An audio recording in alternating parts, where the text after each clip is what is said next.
ছোটবেলায় যেভাবে পড়তাম ভার্সেস বড়বেলায় যেভাবে পড়ি। ছোটবেলা।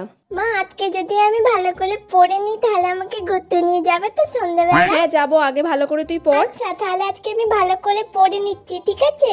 A for apple, B for ball, C for cat, D for dog, M for moon, M for moon, M for moon. কি রে, কি পড়ছিস তুই? হ্যাঁ মা পড়ছি।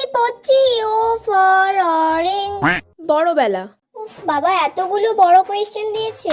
কয়েকটা বড় কোয়েশ্চেন তো আমার এখনই হয়ে যাবে 3-4টা, আর বাকি কালকে কয়েকটা করে নেবো, ব্যাস হয়ে যাবে। আরে তুই এত আস্তে আস্তে বিড়বিড় করে কি পড়ছিস, কিছু শুনতে পাচ্ছিস? আরে আস্তে আস্তে পড়লেই ভালো করে পড়া মুখস্থ হয়, আমার ওরকম জোরে জোরে পড়লে পড়া মুখস্থ হয় না। ব্যাস অনেকক্ষণ পড়ে নিয়েছি, এবার একটু ফোনটা নিয়ে ঘাঁটি। ফোনটাও ভাববে আমি ওকে ছাড়া এতক্ষণ আছি কি করে।